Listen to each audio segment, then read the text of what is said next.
Good evening, everybody. It's wonderful to see you tonight, particularly daylight savings. I confess, as I confessed this morning, I realized that it was daylight savings about 15 minutes before the morning service.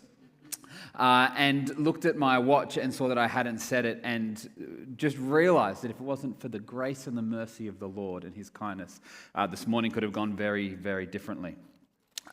So if you were here last week, you would know, and if you've kind of seen online, what we're doing last week and tonight, we've been just spending a little bit of time doing a really brief overview or look at the book of Ephesians. We're just kind of highlighting two passages, one last week, one tonight.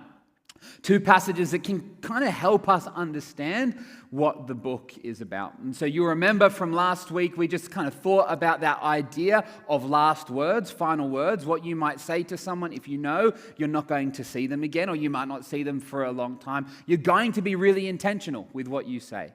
And that's what's happening here.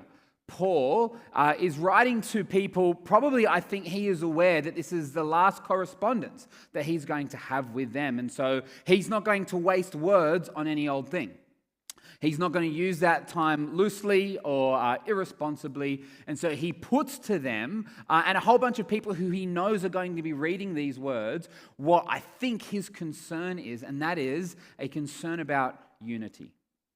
Not because he's aware of any specific problem going on in the church, but because he knows how the devil works, and that the key way that the devil attacks the church and attacks people, or one of the key ways, is through broken relationships and the breakdown of unity. And so Paul writes addressing that.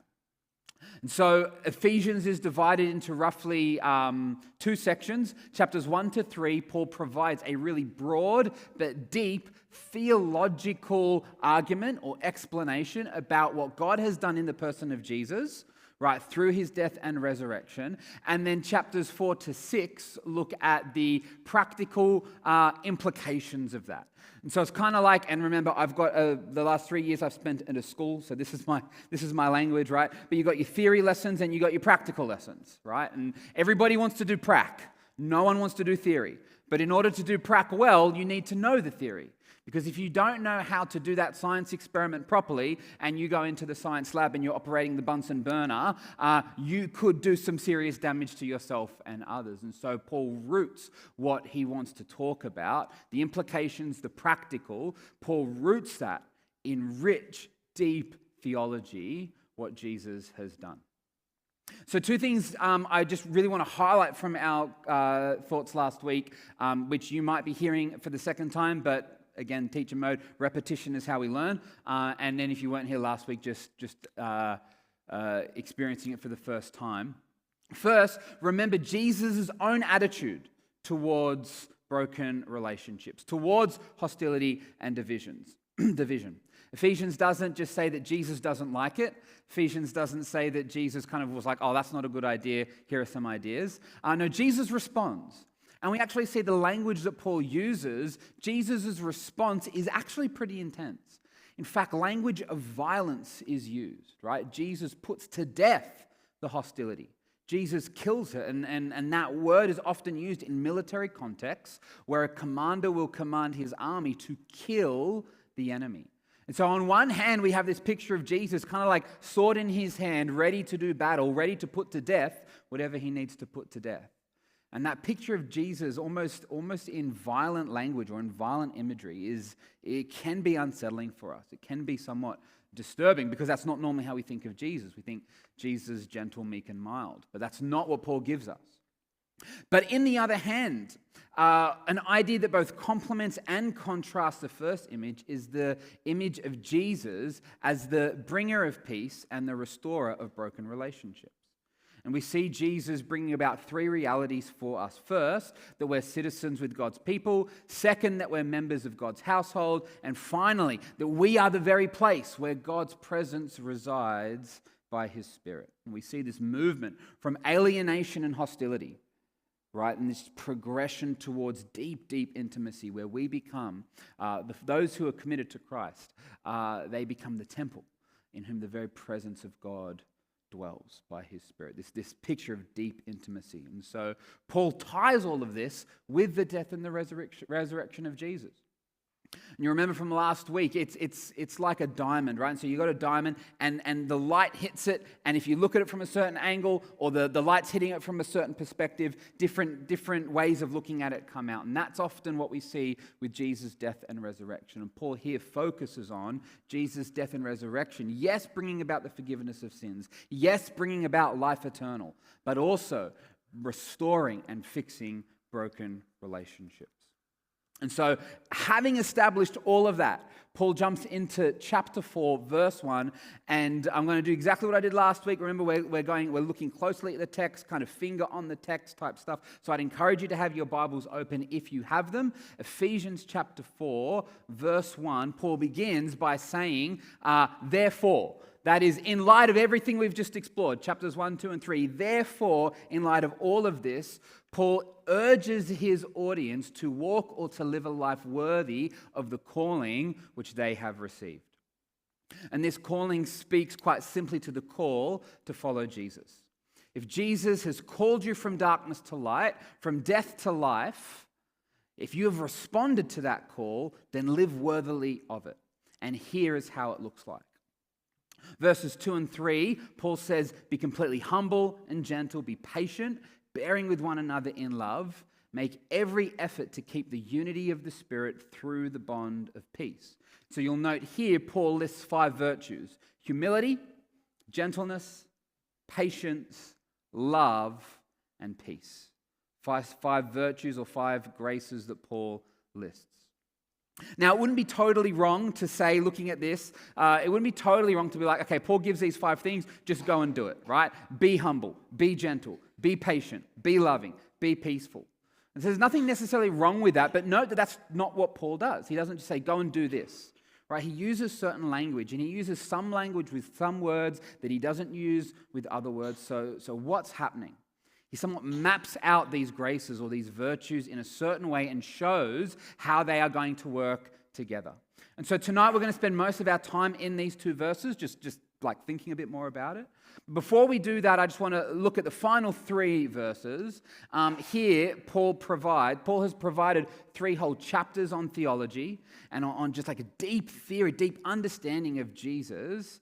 And then he moves to practicality, but only for 3 verses, before he resorts right back again to rich theology. Paul provides here in verses 4, 5, and 6 a list of 7 ones. There is one body, that is the church. There is one spirit. There is one hope. And remember last week, that idea of hope speaks to hope of the life to come. There's one Lord, that is Jesus. There's one faith, that is faith in Jesus. There's one baptism. People are going to be baptized next week. And so just this response to commitment to Jesus, one baptism into the faith. And finally, there is one God and Father of all, who is over all, who is through all, and in all. And this idea that, yes, there is diversity, and there are many people, there are many traditions, there are many cultures, all sorts of personalities, all sorts of experiences, but they all come back to the one God. He is the sole, supreme creator. And so Paul here is stressing that everything we do, just reminding us again and again, everything we do must flow out of the character and person of God. If we want to be humble, we must first look at Christ's example of humility. If we want to be gentle, we must first look at Christ's example of gentleness. If we want to be loving, we must first look at Christ's example of love. Our actions, our ethics, our practices cannot flow out of our own ideas of how they should work. Nor should they flow out of a certain political party's ideology or stem from a particular social theory. Our actions and our ethics, what we do, must flow out of who God is, his character as revealed to us in Scripture. Paul is reminding the Ephesians, and I think he's reminding us of this time and time again. What we do must flow out of who God is and what he has done. And we're going to see how this plays out in verses 2 and 3. So, jumping back, verses 2 and 3, Paul lists 5 virtues: humility, gentleness, patience, love, peace. How do these fit or work together? The result, you'll notice the last virtue there, or the last thing, let's call it the last thing, that Paul lists is peace. The result or the goal that Paul is after is peace. He's been speaking about peace for chapters 1, 2, and 3. He'll go on to speak about peace in chapters 4, 5, and 6. He's been speaking about it for a long time. It's his main thing that he's wanting to stress. But how is this peace going to be achieved? Because peace can be achieved, it can be realized in a variety of ways, and not all of them good. I only have one kid at the moment, and he's a handful. Side note, started potty training on Friday, worst thing in the world. Let's just say, I won't go into too much detail because we're in church, but just think about what that entails. And only once did we get success, and everything else was done on the carpet. But sorry if that creates a mental image in your head. So let's say I have 2 kids, and they're just like at each other. They're screaming, they're fighting. There's no peace there, right? I can achieve peace by taking one and locking him in a room over here, and taking the other and locking him in a room over there, and then just having them not face each other, and I can achieve peace. But is that what Paul is after? I can achieve peace, maybe if I'm super strong and powerful, I can achieve peace by dominating other people and getting them to do what I want and get in line, or else you'll pay. But is this the peace that Paul is talking about? Last week, I gave you a Superman reference, and tonight I'm going to bless you with the Star Wars reference. So I'm a big nerd at heart. In Star Wars Episode 3, Emperor Palpatine, who's like the big baddie, for those that aren't aware, the big baddie, kind of as he's coming to power, he gives this speech, and he says, he throws out this grand vision for what the whole galaxy is going to look like. And he connects it with peace. He says, we will have peace, right? The ironic thing is that peace that they're about to have has been brought about by mass murder, practically overthrowing the government, getting rid of democracy, and him just dominating as the most powerful person in the galaxy. Is that what Paul has in mind? The outcome is peace. But how is it achieved? How are we to achieve the peace that Paul talks about? How does Paul envision, or how does the Bible even envision, a peaceful community? So we're looking at these 2 verses, and a whole bunch of scholars and people far smarter than me have looked at these verses, and they've done all of their analysis of language and verbs and nouns and syntax and grammatical constructions, and they've put forward this idea. One of them says this: the goal of peace will be realized when humility, gentleness, and patience are in action. And humility, gentleness, and patience must flow out of our love for one another. Love comes first. This idea that when we truly love each other, we will be humble, gentle, and patient towards each other. And when these things are in operation, the unity of the Spirit will be maintained. We will have peace. Not by dominating each other, not by overpowering or talking over one another or debating and outsmarting one another, but in love, being patient, humble, and I've forgotten the other one. Patient, humble, and gentle. So let's look at these virtues in greater detail. Firstly, what is love? Love is a slippery word, particularly in our culture today. I'm sure that if you went out on the street there and interviewed 5 people, asked them the question, what is love? You would come back with 5 different answers. Even myself, I use this word loosely. I will tell you that I love my family, I love my wife, I love my son, but in the same breath, I will say I love Cadbury's chocolate. It's just a little throw out there for any of you that want to get me a gift. Cadbury's chocolate, it's the way to go.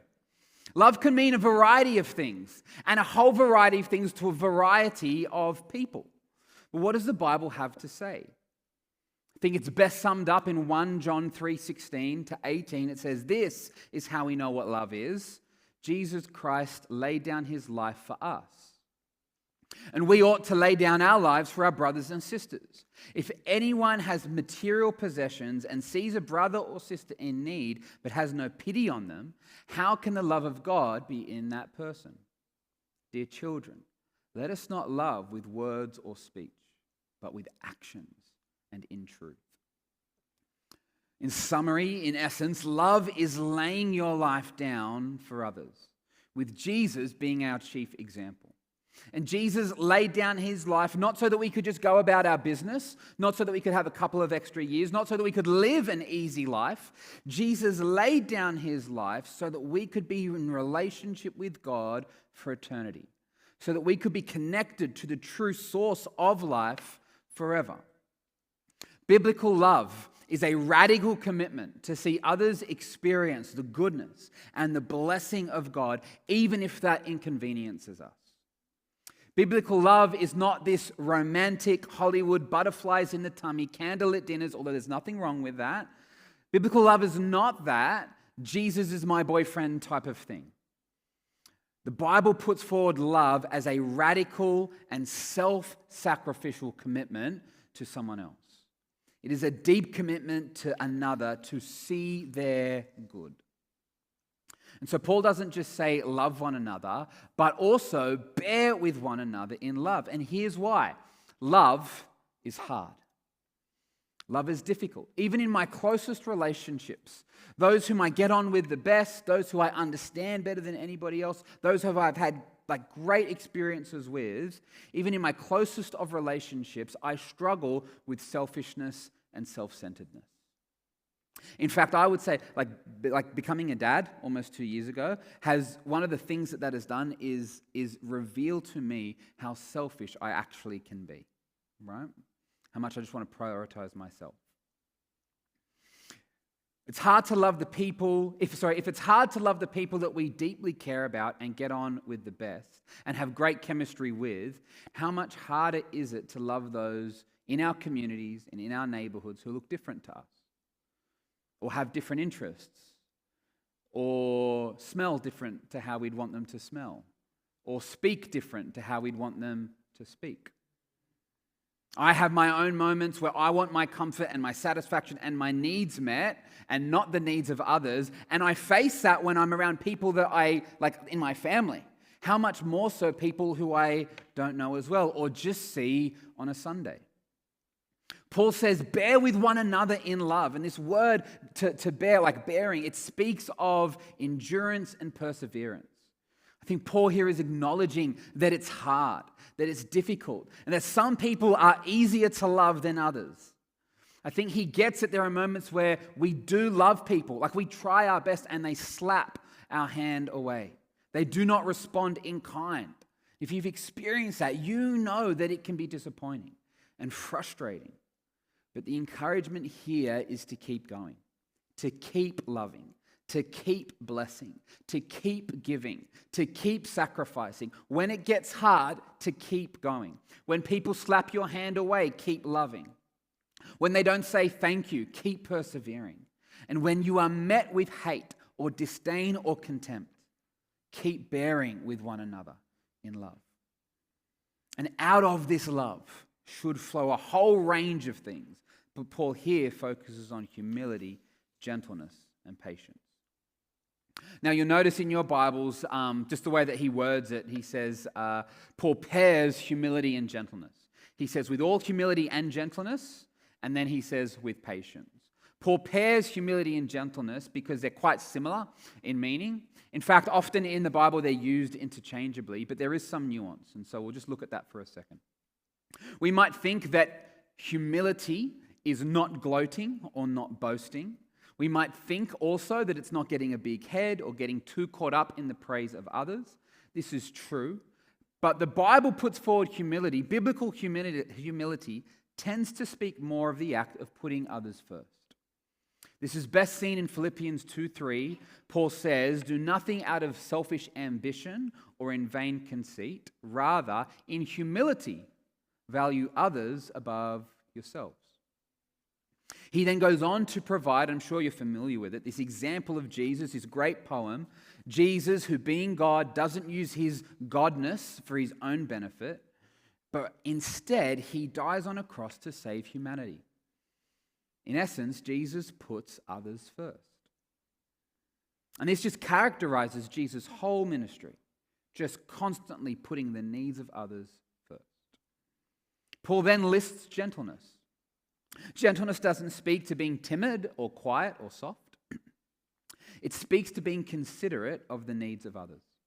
In fact, this word is often used in the New Testament in context of helping people better see who Jesus is.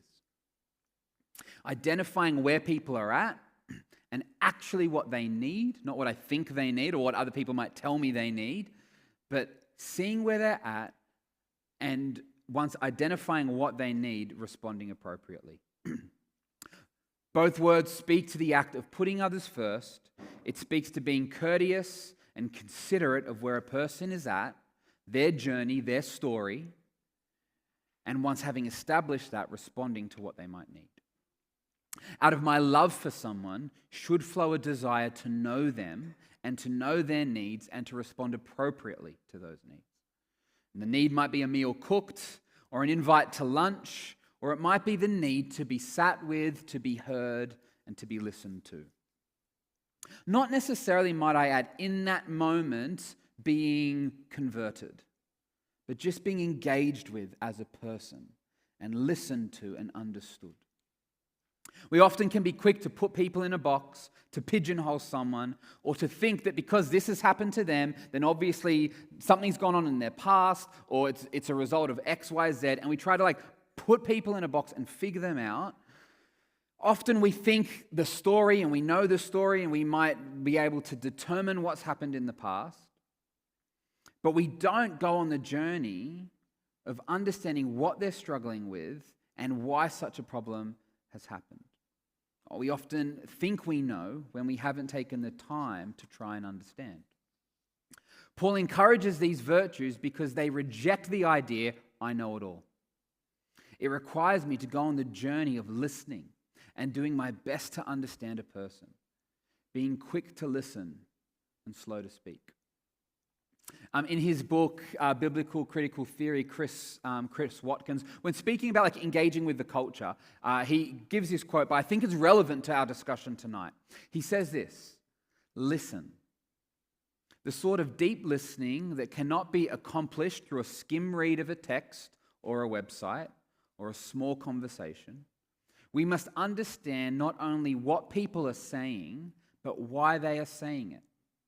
Until we can walk a mile in someone else's shoes and see why their position is not only true, but good and beautiful to them, and until we can explain it in terms that they would be happy to own, only then have we come to a point of being able to offer, critique, and advice on a way forward. There are plenty of stories in the gospel of Jesus just sitting and listening to people. Not because he needs to know the information or because he's trying to figure stuff out, but because it's important for people to be heard and listened to know that they have been understood. And if Jesus was willing to take that time, how much more important is it for us to do so as well? Out of our love should flow humility and gentleness, and finally, out of our love should flow patience. Let me give you 3 examples of how I have failed to be patient today. On my way to church this morning, there was a car in front of me going 5 k's less than the speed limit, and I was in a position where I couldn't overtake. I wasn't running late to church, but I was visibly frustrated in the car, deep in patience. This morning, in our AM service, I caught myself in at least 2 or 3 conversations looking at my watch because I thought that the conversation was taking too long. I had nowhere to be, right? Like I'm meant to be here in the morning. I had nowhere to be. It wasn't like my attention was needed elsewhere, but I just caught myself up being impatient. And thirdly, I went to Coles this afternoon. I noticed straight away as I walked into Coles, before I'd even gotten any items, I quickly looked over at the checkout things to see which lines were going to be the shortest. It was going to be 5 minutes until I was there, but already I'm factoring, how can I get out of this place as quickly as possible so I can get to the next thing? We live in a culture dominated by haste, speed, and hurry. speed and haste dominate our lives, which leads to a profound sense of impatience. John Mark Comer, in his book, The Ruthless Elimination of Hurry, says this: love is painfully time-consuming. All parents know this, as do all lovers and most long-term friends. Hurry and love are incompatible. All my worst moments as a father, a husband, a pastor, and even as a human being are when I'm in a hurry, late for an appointment, behind on my unrealistic to-do list, trying to cram too much into my day. I ooze anger, tension, a critical nagging, the antithesis of love. Hurry and love are oil and water. They simply do not mix. Bearing with one another in love means showing patience. It means resisting the hurry. It means being fully present in the conversation, even though we feel it might be never-ending. The Gospels never depict Jesus in a state of hurry. He is never rushing to the next thing. He never runs out of time. He's never multitasking, trying to cover multiple things at once in order to save time further down the road. No, Jesus is present, he's listening, he's engaged, he's locked in. Part of our discipleship to Jesus, to be more Jesus-like, to be more Christ-like, means resisting haste and hurry. It means resisting impatience. If I'm to be like Jesus, then haste, hurry, impatience must not be part of my practice or vocabulary. When we bear with each other in love, humility, gentleness, and patience will ooze out of us. And when humility, gentleness, and patience are present, so too is peace. As we come to an end, a few things just to land with. What does Paul mean by peace? I don't think peace means that inner sense of peace that I might get through large amounts of meditation. I don't think he means the absence of noise or chaos even. What Paul's probably got in mind is the Jewish idea of shalom, which very rarely speaks to individual kind of peace, but more peace or harmony within a corporate group or family setting.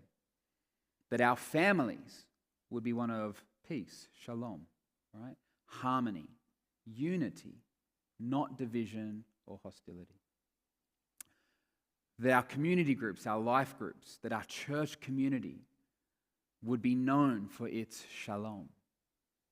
It's working together. It's bearing with one another in love. It's harmony. Not just like avoiding conflict, but this deep knowing and this deep loving and this deep self-sacrificialness and this deep harmony, this shalom. This characterizes Paul's letter. In fact, it characterizes the rest of what he talks about. And if you've read Ephesians and you're kind of aware of some of the discussions, there are controversial bits a part of it, right? So Paul goes on and he speaks about leadership and leadership structures. People might get funny when we think about leadership.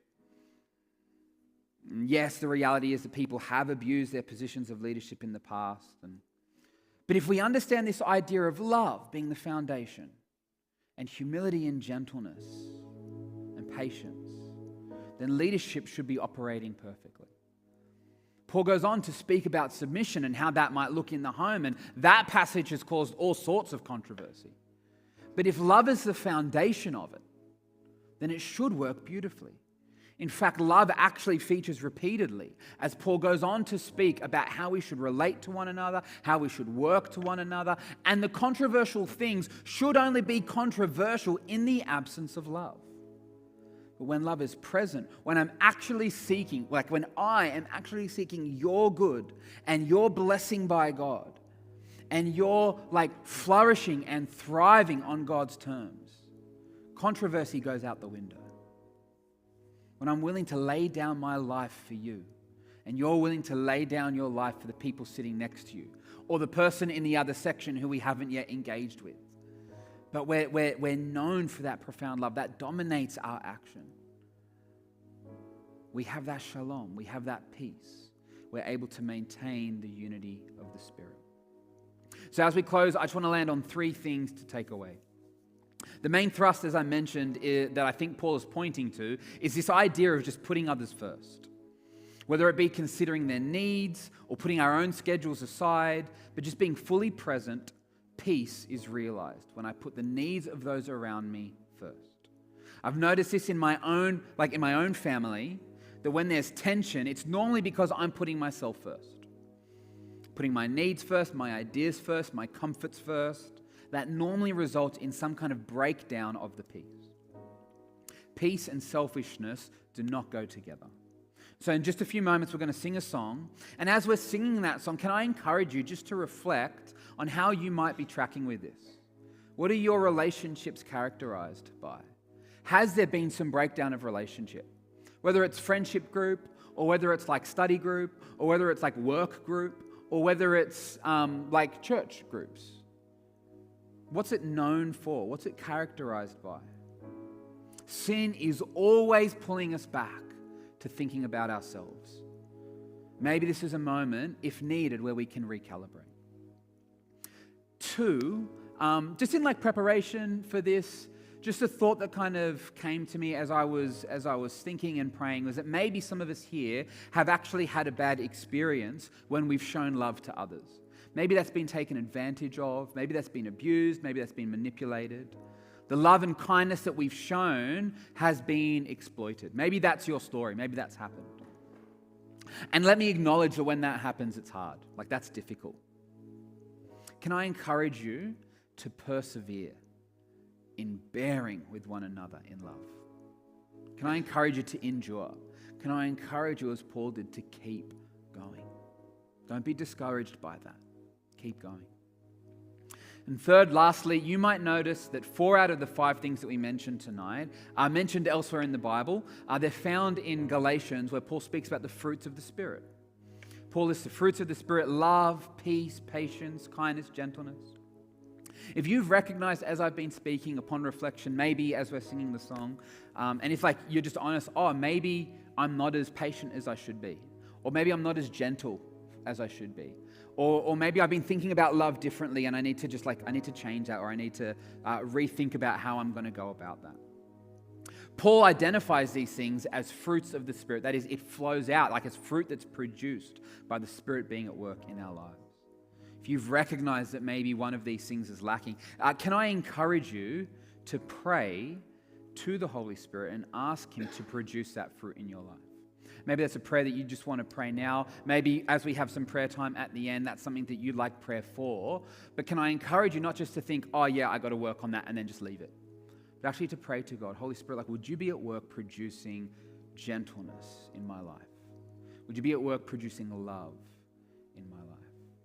So the band's now going to come and sing a song. I'm going to encourage us all to stand, please.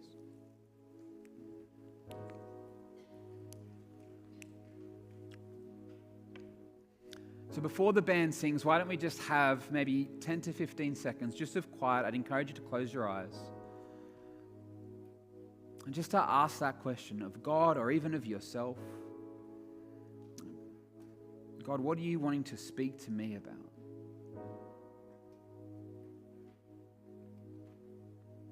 Maybe there has just been moments of chaos and disruption of the peace. Maybe there has been hate instead of love. Haste instead of patience. What might God be putting His finger on?